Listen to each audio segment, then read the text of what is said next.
আকাশ পানে ধরবে সে তাই লাগায়া সিঁড়ি। নদী পথে নৌকা চালাও উড়ি মাঝি ভাই, বেলা ডোবার আগে আমি ওপার যেতে চাই। ডুবে গেলে বেলা রে আর ওঠে না, ভেঙে গেলে বেলা রে আর জমে না। নদীরে কুল ভাঙে ও কুল গড়ে, এই তো নদীর খেলা। সকাল বেলার বাদশা তুমি, ফকির সন্ধ্যা বেলা।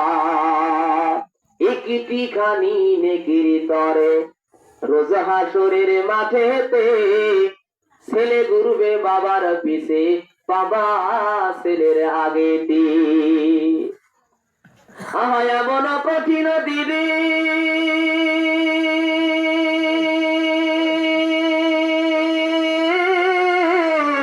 আল্লাহ কি তু সারবে না, ঠিক মতো পড়লে নামাজ জান্নাত তোমার ঠিকানা।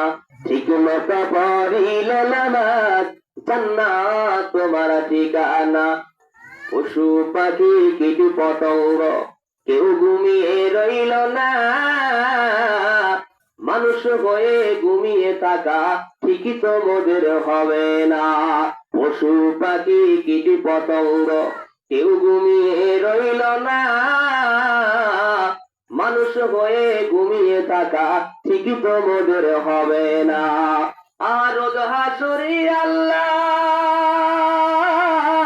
আমাদেরকে তো ছাড়বে না, ঠিক মতো পড়লে নামাজ জান্নাত তোমার ঠিকানা।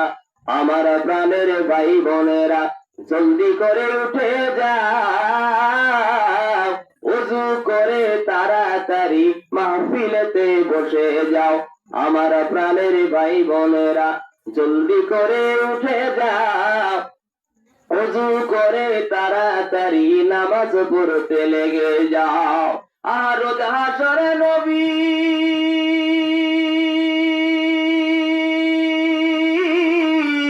বেলামাজির সাফায়াত দিবেন না, ঠিক মতো পড়লে নামাজ জান্নাত তোমার ঠিকানা। ঠিক মতো পড়লে নামাজ জান্নাত তোমার ঠিকানা। আওয়াজ দিয়ে জোরে বলেন তো দেখি, নামাজ কয়ক্ত? মাকুন সুসুতি নামাজি পাঁচে গানা, ফাওয়াইলুল লিল মুসাল্লিন আল্লাযীনা মুমিনারা ইনামাদিন সাকুদে। মুমিনারা ইনামাদিন সাকুদে পড়েন লা ইলাহা, এটা আওয়াজ দিয়ে পড়েন লা ইলাহা। তার বাসদ কোরআনের কথা বলতে গিয়ে অন্তত পক্ষে এই বাংলাদেশে আমাদের সকল দলের সমক্ষীন হয়ে আমাদের কথাগুলো বলতে হয়, আওয়াজ দিয়ে বলতে হবে, ঠিক না বেটি? আল্লাহ পাক এই মঞ্চকে উন্মুক্ত করে দিক, কোরআনের কথাগুলো যেন আমরা মানুষের সামনে সুন্দরভাবে উপস্থাপন করতে পারি, মানুষ যেন যেন হেদায়েতের রাস্তায় চলে আসে। সকলে বলি আমিন। প্রিয় ভাইরা, একটি হাদিস দিয়ে আলোচনা শুরু করে আমি ঘন্টা খানেকের কথা বলছি, 13 মিনিট চলে গেছে, আমি মাত্র 47 মিনিট কথা বলবো। গোসা করছেন না তো আপনারা? আলহামদুলিল্লাহ। রাসূল করিম সাল্লাল্লাহু আলাইহি ওয়াসাল্লাম বনি ইসরাইল গোত্রের একজন ব্যক্তি আর একজন ব্যক্তির সঙ্গে জমি বেচা কি তিনি সম্পর্কে একটা গল্প শোনাচ্ছেন, খুব মনোযোগ দিয়ে শুনবেন। রাসূল করিম الأموال والأنفس والثمرات وبشر الصابرين। ডাক দিয়ে বলে, স্বামী আমার, যার জন্য আপনি আমার পরীক্ষা করতে চাইতেছেন, স্বর্ণের কলসির মালিক কি আমরা, নাকি যিনি জমি বিক্রি করেছেন ওই ব্যক্তি?